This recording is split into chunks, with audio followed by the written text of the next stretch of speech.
The first vice presidential debate of the 2024 campaign kicked off with a sharp exchange between Democratic nominee Tim Walz and his Republican counterpart J.D. Vance, as the candidates sparred over the escalating conflict in the Middle East and former President Donald Trump's legacy.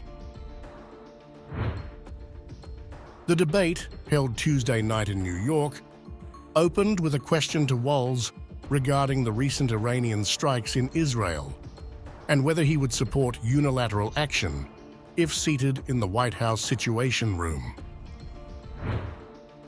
Instead of providing a direct response, Walz pivoted to critique the top of the ticket, focusing his answer on the Republican frontrunner Donald Trump and Vice President Kamala Harris. Walz, the older of the two candidates, quickly turned the debate personal, invoking Trump's age and dismissing him as an unreliable leader during international crises.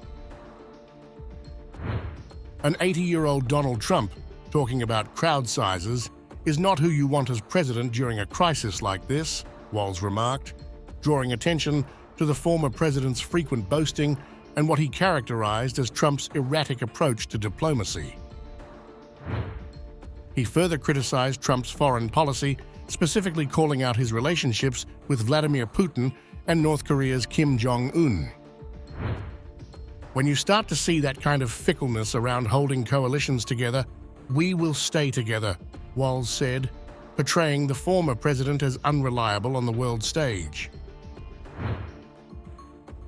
J.D. Vance, a relative newcomer to politics with only 2 years in elected office, took a more biographical approach in his opening remarks.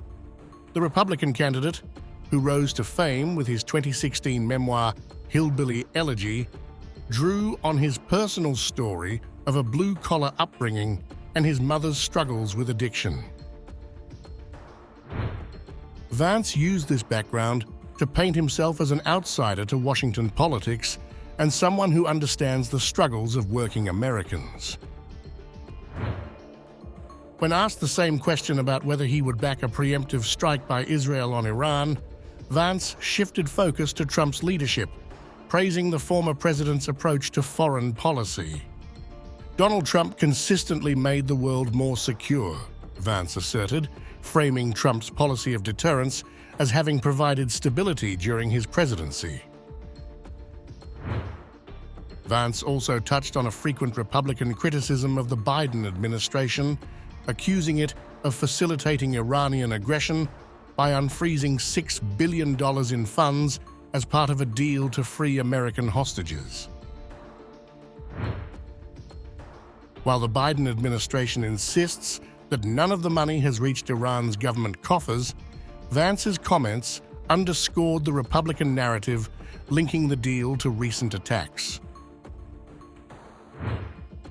Walz, in contrast, argued that Trump's foreign policy destabilized the region. Iran is closer to a nuclear weapon than they were before because of Donald Trump's fickle leadership, he said. He stressed that Israel's right to defend itself is absolutely fundamental, following Hamas's October 7th attack, but returned to his theme of Trump's perceived unreliability. Citing former national security advisors from the Trump administration, Walz insisted that allowing Trump to return to power would be dangerous. Vance, in his reply, maintained that Israel should have the autonomy to decide what is best for its own security and emphasized Trump's policy of deterrence as a key to maintaining peace.